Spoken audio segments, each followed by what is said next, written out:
पटना बिहार में हूं शुभे मिश्रा आपके साथ। बुलेटिन की शुरुआत बड़ी खबर के साथ करेंगे।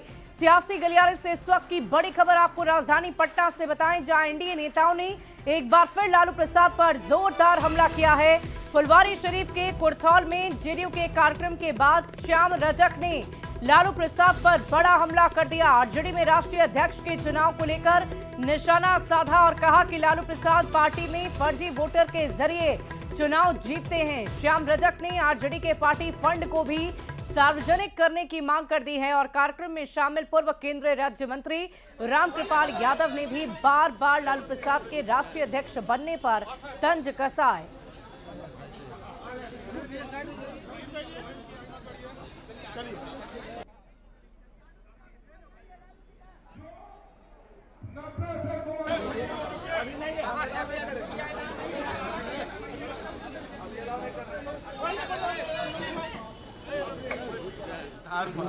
वो राष्ट्रीय अध्यक्ष बन रहे हैं, गिर जाएंगे भैया, रुक जाए गिर जाएंगे। इससे बड़ा झूठा बात नहीं हो सकता। फर्जी मतदाता उनका है, मेंबरशिप भी फर्जी है। हम जानते हैं, हम तो उनके साथ रहे, काम किए, हम जानते हैं। जो उन्होंने इतने बड़े संख्या बता रहे हैं, जरा उनका हिसाब लेकर के इनके प्रेस को बता दें कि कितना उनके पास राशि आया है। एक मेंबरशिप का 5 रुपया है। वो बता रहे हैं कि 1 करोड़ से ज़्यादा हमारा मेंबर है, तो 5 करोड़ रुपया से ज़्यादा उनका खाता भी होना चाहिए मेंबरशिप के खाते में। उनके वजह से बिहार में बेरोजगारी, गरीबी, फटहाली, भ्रष्टाचार, अत्याचार सब बढ़ा है। उसको कम किया नीतीश कुमार जी और करने की कोशिश कर रहे हैं। क्या बात करेगा ये लोग। लालू जी एक बार फिर से अध्यक्ष के लिए जो है जा रहे। वो जब तक रहेंगे तब तक लोकतंत्र है, हम जब तक रहेंगे तब तक अध्यक्ष रहेंगे। यही है उनका लोकतंत्र। अरे तो पटना से बड़ी खबर आपको बता रहे हैं। एनडीए नेताओं का बड़ा हमला। आपने सुना अलग अलग नेताओं की तरफ से क्या कुछ बड़े बयान दिए गए हैं। श्याम रजक और रामकृपाल यादव का तंज।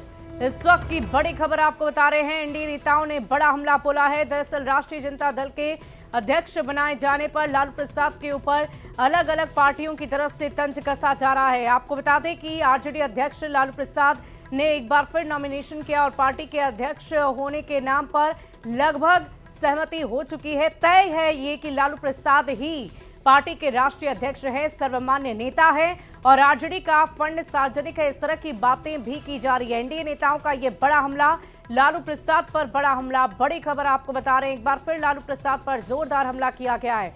दरअसल जेडीयू के कार्यक्रम में शामिल होने के बाद श्याम रजक ने लालू प्रसाद पर बड़ा हमला बोलते हुए ये कह दिया कि राष्ट्रीय अध्यक्ष के चुनाव को लेकर निशाना साधते हुए कहा कि लालू प्रसाद पार्टी में फर्जी वोटर के जरिए चुनाव जीतते हैं। श्याम रजक ने आरजेडी के पार्टी फंड को भी सार्वजनिक करने की मांग कर दी है। तो ये बड़ी खबर आपको बता रहे हैं। 2 बड़े नेताओं की तरफ से बड़ा बयान दिया गया है।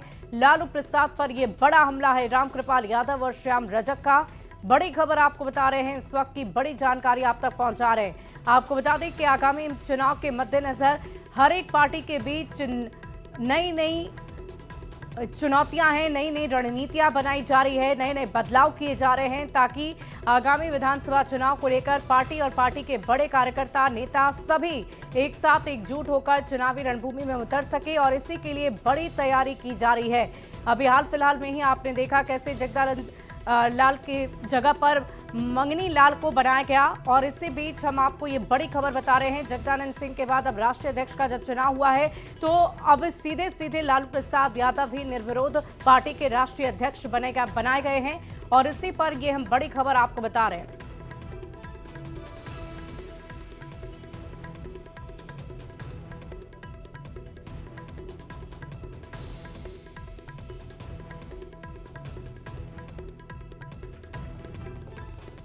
और पटना से एक और बड़ी खबर का रुख कर लेते हैं। लालू प्रसाद पर बरसे हैं डिप्टी सीएम। लालू प्रसाद पर विजय सिन्हा का बड़ा हमला।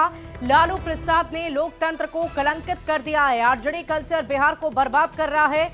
आरजेडी आज भी नहीं सुधरा है। बड़ी खबर आपको बता रहे हैं। पटना से एक और बड़ी खबर। डिप्टी सीएम लालू प्रसाद पर बरसे हुए लालू प्रसाद पर डिप्टी सीएम विजय सिन्हा ने हमला किया है। सजायाफ्ता एक आर्थिक अपराधी जब किसी पार्टी का राष्ट्रीय अध्यक्ष बने और सत्ता पर बैठ करके लोगों के आदर्श बनने की भावनाओं का प्रकटीकरण करे, ये राजद कल्चर बिहार को बर्बाद कर दिया और राजद कल्चर के स्कूल कॉलेज में पढ़ने वाले लोग भी उसी रास्ते पर चल रहे हैं। ये बिहार के हितैषी नहीं है, बिहार को बदनाम और बर्बाद करने वाले लोग हैं। राजद आज भी नहीं सुधरा है, कल भी नहीं सुधरेगा। कोई नामांकन नहीं हुआ है। क्यों होगा? ये लोकतंत्र का उनका पार्टी नहीं, राजतंत्र परिवार तंत्र है।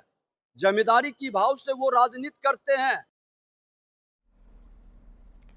और देखिए, अभी भी आपने डिप्टी सीएम विजय सिन्हा का बयान सुना और इसी पर प्रतिक्रिया देने के लिए हमारे साथ जुड़े हुए हैं शक्ति यादव, पार्टी के प्रवक्ता है राष्ट्रीय जनता दल के, हमारे साथ इस वक्त फोन लाइन पर जुड़ रहे हैं। शक्ति जी, आपने सुना विजय सिन्हा ने बड़ा हमला बोला है, ये कह दिया है कि लालू प्रसाद ने लोकतंत्र को कलंकित किया है और आरजेडी का कल्चर बिहार को बर्बाद कर रहा है। विजय सिन्हा आरएसएस का नाजायज प्रतिबिंब है। जो नाजायज प्रतिबिंब है आरएसएस के, वो संस्कार इनकी भाषा में झलकता है। और पहले से ही मैं कहा कि लोकतंत्र और लोकतांत्रिक प्रक्रिया राष्ट्रीय जनता दल के अंदर में है। जो भारतीय जनता पार्टी विश्व की बड़ी पार्टी कहती है, एक अध्यक्ष अभी नहीं खोज पाया राष्ट्र के स्तर पर। नड्डा से भारतीय जनता पार्टी का पीछ का गड्ढा करवा रहा है, लेकिन कभी अपना एक अध्यक्ष पूर्णकालिक नहीं खोज पाए। और ये गब्बर टैक्स वसूलने वाले आरएसएस का नाजायज प्रतिबिंब है। इनकी भाषा, इनकी कार्यशैली, ये जो टैक्स वसूलते हैं अपने डिपार्टमेंट में, ये सबको मालूम हो चुका है। ये खुद ही जहाँ से आते हैं, चुनाव जीतेंगे कि नहीं जीतेंगे बड़ा सवाल है, क्योंकि इनके खिलाफ एक लंबे लोग गुलबंद हो चुके हैं, पूरी जमात गुलबंद हो चुका है इनके खिलाफ। असल बात है कि अंतिम समय में जब सरकार अब जाने वाली है, तो रबड़ियां बांटना शुरू किया है बिहार के अंदर में। जी। पहले जवाई आयोग, फिर आयोग का गठन। अरे 2 महीने की बात है, 2 महीने के बाद फिर क्या करोगे? लेकिन जब कृषि सुखाने, जब क्या मतलब रह जाता है? आप कार्यकर्ताओं के प्रति अगर दर्द था तो आप पहले कर लिए होते, सरकार बनने के बाद चुपचाप क्यों? शक्ति जी, लेकिन अगर श्याम रजक की बातों को हम दोहराएं, आपने भी सुना होगा कि श्याम रजक की तरफ से बड़ा आरोप लगाया जा रहा है। ये कहा जा रहा है कि राष्ट्रीय जनता दल के भीतर जो है वो फर्जी वोटर का इस्तेमाल होता है और तब लालू प्रसाद को बार बार अध्यक्ष बना दिया जाता है। क्या यही सत्य है? खुद फर्जी है, जो बोल रहा है तो खुद फर्जी है, उसकी कोई राजनीतिक साख नहीं है। 5 बार करवट लेता है, आकर के चरण पकड़ता है, कसम खाता है, वो तो खुद फर्जी है जो बोल रहा है। और हमने कहा कि नीतीश कुमार जी को डार्क में रख करके, अंधेरे में रख करके निर्णय लिए जा रहा है। सत्ता प्रतिष्ठान का मुखर वक्ता ने कहा, हमने कल भी कहा और आज भी दोहरा रहा हूँ कि नीतीश कुमार अचेत है, मानसिक रूप से अस्वस्थ है, स्मरण शक्ति खींची गई है। गुंजा पार्टी को ईश्वरीय वरदान मिल गया है नीतीश कुमार की अचेतता का। अधिकार में निर्णय जनता दल बोल रहा है, अधिकार में रख कर निर्णय लिया जा रहा है। लेकिन शक्ति जी, अगर हम जगदानंद सिंह की बात करें तो उनकी भी उम्र का हवाला देते हुए राष्ट्रीय जनता दल ने यह कहा कि उनके पद को भी बदलने की आवश्यकता पड़ रही है और फिर लगभग उसी उम्र के व्यक्ति को पार्टी के लिए निर्धारित कर दिया जाता है। और फिर राष्ट्रीय अध्यक्ष लालू प्रसाद की अगर हम बात करें तो उनके भी स्वास्थ्य कारणों को लेकर हर वक्त वो चर्चा में रहते हैं। ये कहा जाता है कि उनका स्वास्थ्य पहले से बेहतर जरूर है लेकिन ठीक नहीं है। तो फिर क्या पार्टी की जिम्मेदारी उन्हें देना राष्ट्रीय जनता दल के लिए सही है? राष्ट्रीय जनता दल का एक कार्यकर्ता, किसी ने सवाल या किसी ने उम्मीदवारी अपनी नहीं दी। लालू प्रसाद जी सिर्फ व्यक्ति नहीं है, एक इंस्टीट्यूशन है, एक आइडियोलॉजी है जो अपनी विचारधारा से जीवन पर्यंत रत्ती भर भी पीछे नहीं हटी। यही एक पार्टी है जो भारतीय जनता पार्टी को कड़ी चुनौती देती, कभी अपने। चलिए, देखने वाली बात होगी शक्ति जी कि कैसे पार्टी इस दोनों ही नेता के नेतृत्व में आगे बढ़ती है और कितनी मजबूती के साथ आगामी विधानसभा चुनाव के लिए तैयारी राष्ट्रीय जनता दल ने की है। बहुत बहुत शुक्रिया आपका हमारे साथ जुड़ने के लिए। बढ़ते आगे, पटना से एक बड़ी खबर का रुख कर लेंगे। ऊर्जा मंत्री का बड़ा सम्मेलन आज है। बिहार, झारखंड, उड़ीसा, पश्चिम बंगाल के मंत्री इसमें शामिल होंगे। अंडमान निकोबार के ऊर्जा मंत्री भी शामिल होंगे। केंद्रीय ऊर्जा मंत्री मनोहर लाल खट्टर करेंगे अध्यक्षता। वर्ष 2030 तक की बिजली उपलब्धता पर चर्चा होगी। खपत, संचरण क्षमता, साइबर सुरक्षा पर चर्चा होनी है। पटना के होटल ताज में आज सम्मेलन होगा। बड़ी खबर आपको बता रहे हैं पटना से, जहां ऊर्जा मंत्री का बड़ा सम्मेलन आज होना है। बिहार, झारखंड, उड़ीसा, पश्चिम बंगाल के मंत्री शामिल होंगे। अंडमान निकोबार के ऊर्जा मंत्री भी शामिल होंगे। वहीं केंद्रीय ऊर्जा मंत्री मनोहर लाल खट्टर इसकी अध्यक्षता करने जा रहे हैं। वहीं बांका से पूर्व सांसद और पूर्व केंद्रीय मंत्री दिवंगत दिग्विजय सिंह की आज पुण्यतिथि है और इस मौके पर जमुई में आज विशेष आयोजन किया गया, जिसमें मुख्यमंत्री नीतीश कुमार भी शामिल होंगे। सीएम के साथ डिप्टी सीएम सम्राट चौधरी भी इस मौके पर शामिल रहेंगे। जमुई के नया गांव समाधि स्थल पर श्रद्धांजलि सभा रखी गई है। दिवंगत दिग्विजय सिंह की बेटी और अंतर्राष्ट्रीय शूटर शेरसी सिंह जमुई से बीजेपी विधायक है। पूर्व केंद्रीय मंत्री दिग्विजय सिंह की आज 15वीं पुण्यतिथि मनाई जा रही है और पुण्यतिथि को लेकर यहाँ पर नया गांव जो समाधि स्थल है वहाँ पर कार्यक्रम हो रहा है। जैसा कि तस्वीर में देख सकते हैं कि समाधि स्थल पर तैयारी पूरी कर ली गई है। यहाँ पर बिहार सरकार के मुख्यमंत्री नीतीश कुमार आ रहे हैं और उसको लेकर तैयारी पूरी कर ली गई है, जैसा कि हम तस्वीर में दिखाना चाहते हैं। दूसरी बात की सुरक्षा के तमाम इंतजाम यहाँ पर रखे गए हैं, क्योंकि सीएम नीतीश कुमार पूर्व केंद्रीय मंत्री दिग्विजय सिंह को श्रद्धांजलि देने के लिए पहुंच रहे हैं। बता दें कि अटल बिहारी वाजपेयी की सरकार में पूर्व केंद्रीय मंत्री दिग्विजय सिंह और जहां तक बात करते बिहार के सीएम नीतीश कुमार मंत्रिमंडल में शामिल थे, एक साथ मंत्री रहे हैं।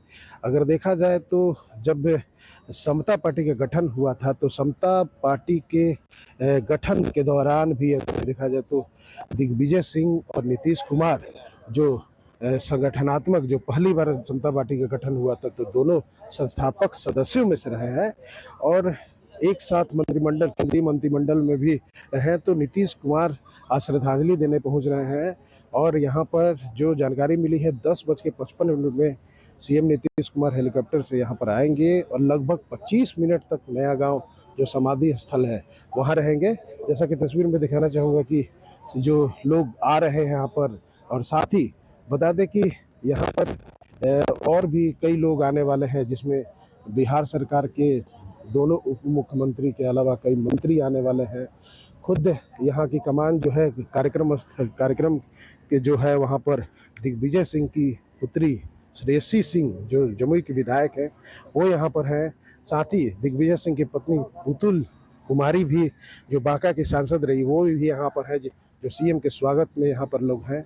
और साथ ही अगर देखा जाए तो मुख्यमंत्री यहाँ पर आ रहे हैं अपने पुराने मित्र दिग्विजय सिंह को यहाँ पर श्रद्धांजलि देने, जो 15वीं पुण्यतिथि के रूप में यहाँ पर मनाई जा रही है। केसी कुंदर, न्यूज़ 18 जमुई। और देखिए, बिहार में इसी साल विधानसभा के चुनाव होने वाले हैं और ऐसे में बिहार में विकास परियोजनाओं की बाढ़ आने वाली है। साल 2025 और 26 में देश भर में जितने भी हाईवे प्रोजेक्ट को एक्शन प्लान में शामिल किया गया है उसमें करीब 2/3 सिर्फ और सिर्फ बिहार में है, जिनकी कुल लागत 33,464 करोड़ रुपए है, जो देश में किसी भी राज्य में सबसे ज्यादा है।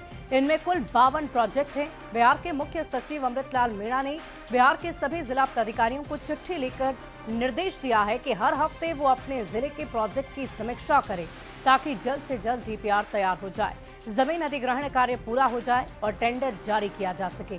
मुख्य सचिव अमृतलाल मीणा ने सभी जिला पदाधिकारियों को निर्देश जारी करते हुए ये भी कह दिया कि लक्ष्य रखना है कि चुनाव आचार संहिता लागू होने से पहले सारे प्रोजेक्ट के टेंडर जारी कर दिए जाएं। खास बात यह है कि बिहार में जिन 52 प्रोजेक्ट को एक्शन प्लान में शामिल किया गया है उसमें 46 हाई प्रायोरिटी प्रोजेक्ट हैं। और इसी बीच इस वक्त की एक और बड़ी खबर का रुख कर लेते हैं। खबर सीवान से सामने आ रही है। अचानक जनरेटर ब्लास्ट होने से इलाके में हड़कंप की स्थिति हो गई है।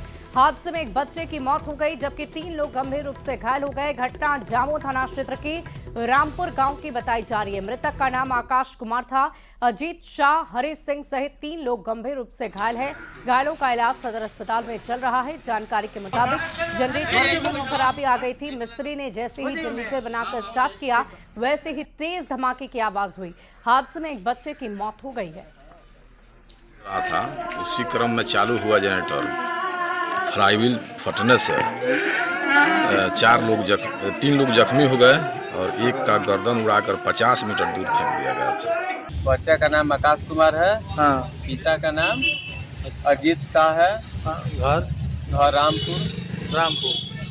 कैसे हुआ? ये जनरेटर का ब्लास्ट हो गया। जनरेटर फट गया। हाँ। कहाँ पे? रामपुर। बंद रहा था क्या वो? हाँ बन रहा था। बनने के बाद चालू करने के बाद बजाने के बाद चलाने के बाद होता है। ये लड़का वहाँ क्या कर रहा था? खड़ा था। घर वही है इसका? नहीं, जिसका जनरेटर था उसी का लड़का है। और बड़ी खबर सहरसा से आपको बता रहे हैं, जहां एलजेपी रामविलास के एक नेता के बेटे की पीट कर हत्या कर दी गई है। घटना सलकुआ थाना क्षेत्र की है। घटना के पीछे कोई पुराना विवाद बताया जा रहा है। एलजेपी रामविलास के प्रखंड अध्यक्ष अरुण यादव घर को बनवा रहे थे और उसी घर को देखने उनका बेटा राकेश कुमार जा रहा था और तभी रास्ते में कुछ लोगों ने घेर कर उसे लाठी डंडे और रॉड से जमकर उसकी पिटाई कर दी, जिससे वो गंभीर रूप से घायल हुआ। आनन फानन में लोग उसे अस्पताल लेकर पहुंचे, लेकिन रास्ते में ही उसने दम तोड़ दिया। दबंगों ने युवक की मां की भी पिटाई कर दी है। पुलिस मामले की पड़ताल में जुटी हुई है। मेरा बेटा का नाम है राकेश कुमार। पुराना विवाद था केस का? विवाद पहले झंझट हुआ 4 साल पहले, उससे हमको कोई लेना देना नहीं है। जगह जमीन का भी कोई झंझट नहीं था। हम अपना घर बना रहे थे, पन्ना प्लास्टर करा रहे थे। इसके बाद वहाँ जैसे मेरा बच्चा आया तो 10-12 आदमी शहीद, 10-12 आदमी शहीद। इसका बेटा, पुतोह, बेटी, दामाद, और इसका एक दामाद सहरवा से आता है, अथी से उसको मरवाया बड़ी बेरामी से। इसी पारिवारिक विवाद गोतिया देहात का लग रहा है और इसी क्रम में जो है इनके पुत्र की मारपीट कर लाठी रॉड से, जैसा कि इनके परिजन द्वारा बताया गया, लाठी रॉड से मारकर इन्हें जख्मी किया गया था। पुलिस द्वारा छापेमारी की गई है। 2 व्यक्तियों को हिरासत में भी लिया गया है। और बड़ी खबर आपको कटिहार से बताएंगे, जहां एक बार फिर अपराधियों ने मंदिर से भगवान की मूर्ति की चोरी कर ली है। घटना गेड़ा बारी बस्ती ठाकुरबाड़ी की है। चोरों ने करीब 150 साल पुराने मंदिर से प्रभु श्री राम, मां सीता, हनुमान की अष्ट धातु की मूर्ति चोरी कर ली है। चोरी की गई मूर्तियों की कीमत लगभग 1 करोड़ रुपए आंकी जा रही है। स्थानीय लोगों के अनुसार आसन और मूर्तियों का वजन करीब 2 क्विंटल रहा होगा और इतने भारी सामान को लेकर जाने के लिए कम से कम 4 से 5 लोग शामिल रहे होंगे। शासन से मांग करते हैं कि इसको जल्द से जल्द उद्भेदन किया जाए और मूर्ति हम लोगों को दिया जाए। अच्छा, इतने मजबूती से घेराबंदी के बाद भी इस तरह का घटना हो जाना, चोरी हो जाना, तो क्या लग रहा है कितने लोगों की संलिप्तता होगी इस तरह की इसमें? 5-7 आदमी से ऊपर है, चूंकि 1.5 कुंटल का सिंहासन है और 50 kg का मूर्ति है। 2 कुंटल यहाँ से उठा के लेके गया है, बाहर में जाके तोड़ा है और इसमें तकरीबन 2 घंटा से कम समय नहीं लगा होगा। और सासाराम से बड़ी खबर का रुख कर लेते हैं। डंपर और ऑटो में जोरदार टक्कर हो गई है। ऑटो सवार 2 लोगों की मौत हो गई है। हादसे में ऑटो चालक की भी मौत हो गई। हादसे के बाद डंपर चालक फरार। गुस्साए लोगों ने जीटी रोड को जाम कर दिया है। बड़ी खबर आपको सासाराम से बता रहे हैं। डंपर और ऑटो में जोरदार टक्कर, ऑटो सवार 2 लोगों की मौत। हादसे में ऑटो चालक की भी जान चली गई।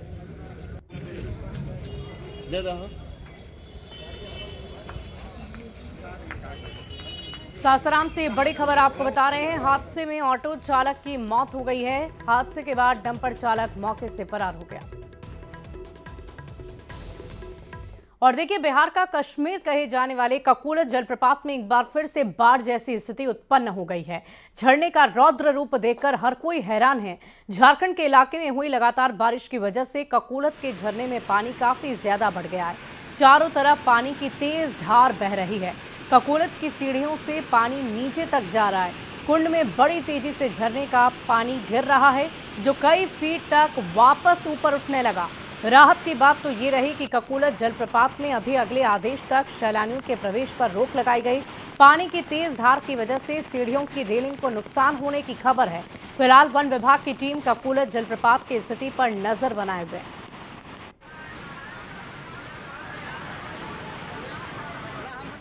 और फिलहाल इस बुलेटिन में अभी के लिए बस इतना ही। आगे देखिए जोहार झारखंड।